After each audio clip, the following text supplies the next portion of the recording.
Welcome to the Make and Design podcast. I'm your host, Carina Gardner. On this podcast, we're unraveling the everyday joys and dilemmas of design, making, and business.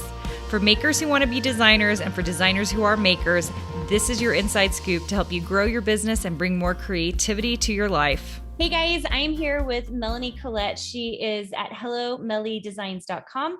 And I'm super excited because today we're going to talk about submitting artwork to like a fabric designer or scrapbooking designer. She specifically is a newer designer for Riley Blake. And so I was like, so how did you, I know how I did it, but it was like 15 years ago. So it was like a totally different world. I'm actually super curious about how she submitted, why she chose Riley Blake. There are tons of fabric manufacturers. I've worked for a couple. And so like, I was actually curious why she chose Riley Blake. I love Riley Blake, but it's because I know them and I've been with them forever. Like, tell us a little about your process. Well, when I first started learning how to do repeat patterns and things like that for the purpose of pattern design, I was sending my collections out to whoever, just anyone. And looking back and thinking about those collections, like, yeah, I could make something repeat, but it wasn't any good, like for fabric, for quilting, especially. Like, it's good job repeating it. Yay, that's not enough. That wasn't enough. And so after getting like crickets from everybody, obviously, because it wasn't good enough, I really sat down and concentrated. I studied fabric. I like looked at it. I was like, what makes this fabric awesome? Why do I want to buy this fabric? And I wanted to incorporate those things that made it special into my own fabric. And so I really worked so hard, and I eventually got 3 collections done, and I put them in a book, like a bound book. I printed it, bound, and I thought about it, and I was like, now who do I want to be with? And I looked at my own fabric. What do I buy? And like 90% of it was from Riley Blake. And I was like, you know what? I just like their fabric. It speaks to me. It's who I am. It feels right.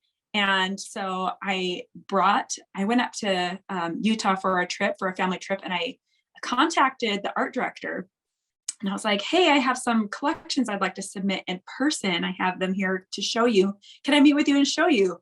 So we got together, and I over brunch, and I gave her this book, and we went through each page, and I told him all about it. And I was so proud of this book. And I was like, man, these are awesome designs. And I still am. I'm still proud of them. And it's like, thanks. So we'll get back to you. And I didn't hear back from them. And I was like, oh no.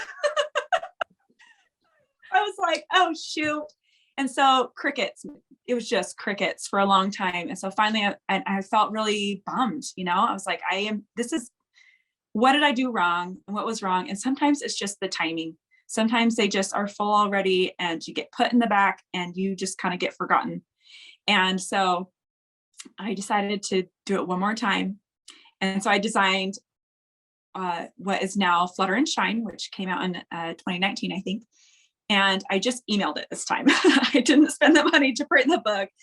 And I was like, here you go. I think this would be a great collection for Riley Blake. And immediately I got an email back, and they said, great, we love it. Let's do it. How about you sign a contract? And I was floored because it was such a different experience than the previous one. But I really think a lot of it was just timing. And by then, Riley Blake was my focus. And so when I was designing this line, I was like, what would they want? And how can I fit into this Riley Blake family?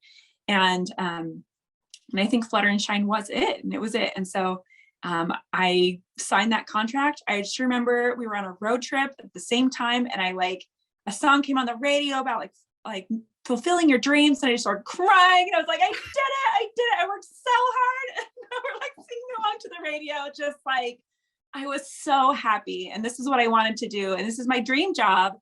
And I got it. And it was worth all that hard work. And it took 2 years to get to that point of working on these collections, submitting them over and over, studying what I did wrong, what other people are doing right. How can I do better and be better? And it paid off, and I was able to get it accepted. And I think it was valuable that I still do it when I'm stuck on a line and something isn't right. And I'm like, no, something's wrong. I will think back to what I learned in studying that fabric and what makes fabric great, and think, okay, I need do X, Y, Z and in my own way, right? Because it needs to be your own style. And usually that fixes the problem. It's like, oh man, go back to those basics, those core fundamental basics, and a fabric line can work. And even as a fabric designer, I've submitted to Riley Blake, hey, here's another collection. They'll be like, it's not quite right. And so I'm like, okay, and I'll start again. And that's okay, because I already have my foot in that door, and I really want to have a product that people will love. And it's worth the extra work. It's worth the extra time. And it's worth all the growth that you have to go through personally as a designer. And just so much fun. So it took a while. It took a lot of patience, but I got there. And now when I talk to people and they say, well, what do you really want to do with your life? And I'm like, I'm doing it right now. This is what I'm doing. I love it. That's so good, Melanie. What I really like about it too is that I think most people think that to do your dream career or do your dream job, like it immediately happens. Like if there's not all this work involved to get you there. And I specifically, you guys, like I have Design Suite members who are listening to this, or those of you who are in my design boot camps or coming into the program, like I want you to hear this because it is so important. And everything Melanie said, to me, it's the story you hear over and over and over again with designers. Like it took her 2.5 years. Like she got rejected. I actually am curious. Do you feel like that meeting did you meet with Holly? Is that who you met? I did. Mm-hmm. Do you think that helped you when you submitted your next line via email?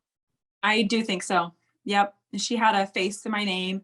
And anytime, I would get really involved, like social media, I would make sure my name was in the comments, like, hey, remember me? Yeah, so I love that. I mean, so you were doing all the work and you were doing the research. Yeah. And the other thing I love is so many people give up, like they create 3 collections they think are the most beautiful in the world. And then they don't get accepted. And so they are like, though they must not like my stuff. When here's the thing, as someone who has been a creative director, when we're looking at stuff, we're looking at the overall year, like we're like, okay, this is coming out in January, this is coming out, we have this line. And so I know for me anyway, whenever I submit a line, if Riley Blake comes back and says, this is not quite right, or we have something like this already, all I say is, no problem, just make something else. Because almost always you can't see the big picture. You can't see that they already have 5 pink lines coming out and they really need a black line, like you just don't know that. So it's like you're guessing and you're trying to make in your style, but you also just can't be offended that like they don't take a collection. It just wasn't right then. And here's the thing, I've been with them for a lot of years and I still have lines rejected, or I have revisions I have to make to my lines. And that's just part of the process. I think people get down about that and you shouldn't. That's just part of the process. Right. And I do know that they're trying to make it profitable, not just for them, but also for me, because having a successful line is good for me. And if they're supporting me in that. And so when I need to redo something, it's just so I can make myself better. And I really appreciate that. Yeah, that's such a good way to look at it, because this fabric industry, it's expensive. It's expensive to build all the screens, to get everything printed, to have it shipped. It's just a really expensive process. So they do want to put out the best work possible, right? So I love that, Melanie. And I love your journey of it. And I love that you just kept doing it. Like you kept submitting stuff. And you submitted new stuff. That's the other problem. I think people will submit the same thing. Like, remember this? And like, they're so like caught up with this particular line. And I'm like, sometimes it's just not the right thing. Sometimes it really isn't good enough because you don't know what you don't know, right? As a designer, like you haven't been designing long enough to know, like, that's not quite good enough. Like you think, that looks good enough. And I'm like, oh, it can't be good enough. It has to be really good. Yeah. It has to stand out and shine. And I remember I was talking to a designer one time, this is pre my own designer days. And I was telling her I would love to design fabric, but I'm not like a trained artist. I haven't taken art classes and things like that. And I'm talking to this woman who is she has a fine art degree, And I was like, I'm not going to be able to do it because I don't have this. And she's like, you know what, Melanie, you don't have to be a great artist to be a fabric designer. And I was like, you know what? She's right.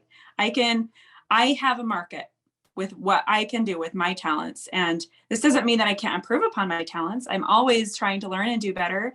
But just because I don't have a fine art degree doesn't keep me out of the running.